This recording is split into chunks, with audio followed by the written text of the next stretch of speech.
A Knight of the Seven Kingdoms will likely be the most faithful adaptation of George Martin's source material that HBO has produced so far out of the 3 shows. This prequel only having 4 episodes in its first season speaks volumes for what we should be expecting. They certainly won't be adding much if anything new with only 4 hours to work with. Martin's short stories about Sir Duncan the Tall and his new squire called Egg kicks off in 209 AC, so 209 years since the Targaryens conquered Westeros. Right in between House of the Dragon and Game of Thrones when looking at the timeline. All 3 eras have a very different atmosphere.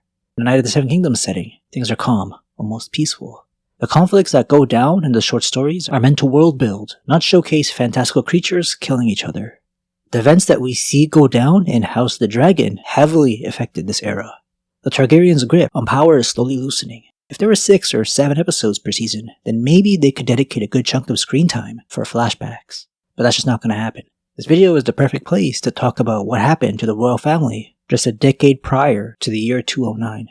Another Targaryen family civil war almost tore the continent apart. The Blackfire Rebellion of 196 AC didn't get to the point where all the great houses that rule over their respective kingdoms joined in. And without dragons, casualties were nowhere near as bad as the Dance of the Dragons. Those monsters officially went extinct in 153 AC.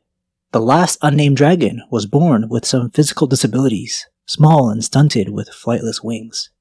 Targaryens conquered the 7 kingdoms through their unique ability to tame and bond with weapons of mass destruction. They gotta do it the old-fashioned way now, inspire their subjects' loyalty. The king during this new show is named Daeron II, born the very same year the dragons went extinct. He was the perfect man for the tough job ahead. However, it would be a while till he would wear the crown. He would have to pass through a few predecessors over 3 decades. His infamous father really gatekept the throne from him too. One of the worst kings up there with the Mad King. Eventually died due to his unhealthy habits, but luckily for House Targaryen's sake, he was succeeded by the very good king, Daeron II, nicknamed Daeron the Good. He secured finally bringing Dorne to the 7 kingdoms, and he had Martell's utmost loyalty. He married a Martell princess, and his sister married the ruler of Dorne. Couldn't have happened at a better time. Things were really messy. Daeron's very own shitty father tried to delegitimize his claim to the Iron Throne, all out of spite. When Daeron was just Prince Daeron, he would challenge his father's terrible ruling decisions. King Aegon the Unworthy only wanted yes men around him, and tons of women of course. A sister wife wasn't enough. Aegon IV liked to always have at least one mistress at court of noble birth at any given time, and eventually tossed them out for someone new and younger. At the end of his life, he claimed to have loved 9 different women, and his wife wasn't on that list.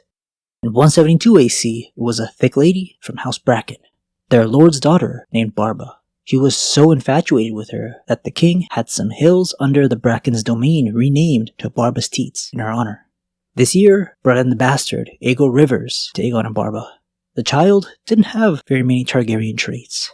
Barba's father used his daughter to get closer and closer to the monarch, becoming his first hand of the king. The actual queen was in poor health after a troubling childbirth of her own, so Lord Bracken openly requested that the king take Barba's hand in marriage since the queen may die soon. A huge insult that all the other Targaryens wouldn't tolerate.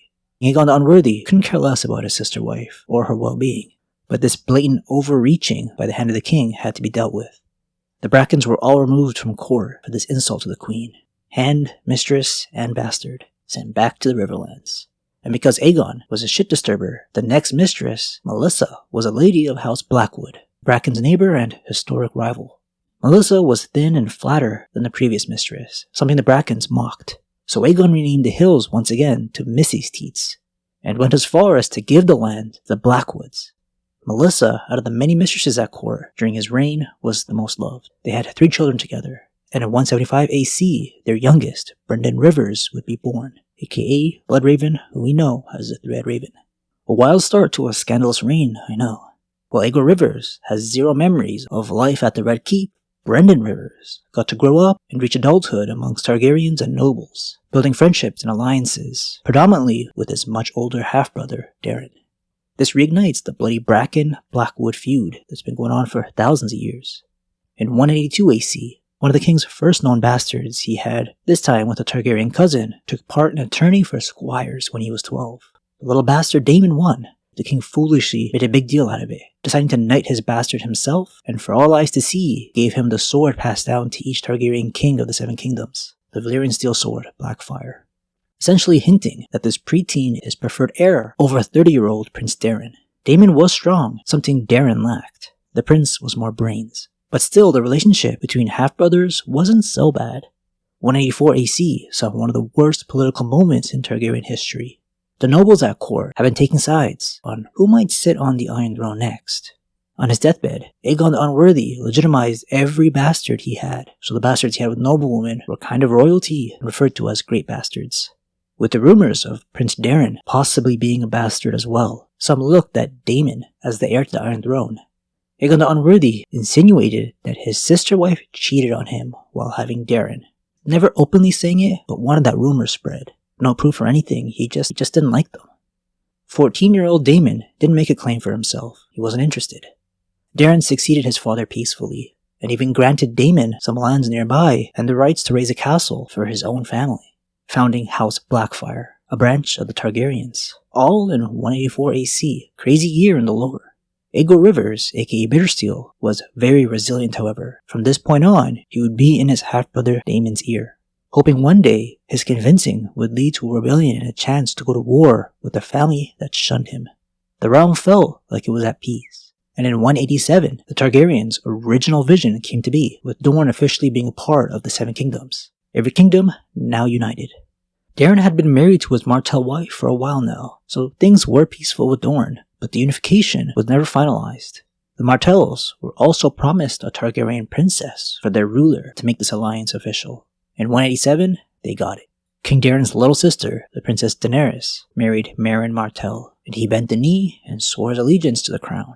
The Dornish influence over Daeron and their presence at court built up some racism towards the Dornish. But overall, the peace continues, with Bittersteel slowly breaking down the Blackfyres. The next date I gotta mention is 193 AC, the birth of a random peasant child, somewhere in King's Landing slums. The streets in a dark place called Flea Bottom is the origins of Sir Duncan the Tall, the main character of United Seven Kingdoms. This is the last I'll mention him, because he doesn't do much until he turns 16. After 12 years of thinking it over, Daemon Blackfyre finally decides to make a claim for the Iron Throne in 196 AC. It would be known as the Blackfyre Rebellion, with a few ambitious lords and knights by his side, and some who just didn't like Daeron the Good's realm. The author of the books directly tells us fans, Daemon Blackfyre rebelled so many years after Aegon the Unworthy's death for several reasons. One was his growing resentment at having the status of a bastard and what it meant. Another was that he gained counselors who urged him to do it. The rebellion was quickly put down, not even lasting a full year, thanks to the actions of Brennan Rivers, the king's half-brother and spymaster. Bloodraven caught word of what House Blackfyre and Bittersteel were planning, so Targaryens tried to arrest Daemon before any damage could be done. Daemon escaped and raised a sizable army. Some minor unnamed battles took place throughout the Seven Kingdoms, with the rebels trying to build support and momentum before the big face-off near King's Landing. The only notable one in the rebellion, remembered as the Battle of the Red Grass. King Daeron was not the fighter some of his half-brothers were, so he let his sons and Bloodraven get their hands dirty while he did the boring decision-making tasks. In a dominating victory, the Targaryens crushed House Blackfyre. Bloodraven may have lost an eye fighting his half-brother, Bittersteel, but his team of archers took out Daemon Blackfyre and his eldest sons, ending the Blackfyre Rebellion for now. Bittersteel managed to escape and take the rest of House Blackfyre to Essos, living in exile. Bloodraven could never rest easy with Bittersteel still alive, somewhere out there. It was no secret Bloodraven dabbled in magic, though he did manage to keep the details of what he was capable of a secret. Many just assumed he could skin change, usually into a dog. There's a saying in the books, I'm sure the writers of United Seven Kingdoms will incorporate it in somewhere. And it brought fear to every character. How many eyes does Lord Bloodraven have? 1,000 eyes and 1. A whole song about him was made about his new terrifying appearance after the war, called 1,000 Eyes and 1. Support for Daeron the Good was stronger than ever after the rebellion. He proved his place on the Iron Throne, but the racism towards the Martells and Dornish persisted. For some extra context, just 40 years back, a young Targaryen king that Daeron II is named after tried to forcibly subdue the Martells again, after the Targaryens even failed when they still had dragons. Dorne was the Targaryen conquest's biggest challenge by far, stubbornly resisting for almost 2 centuries.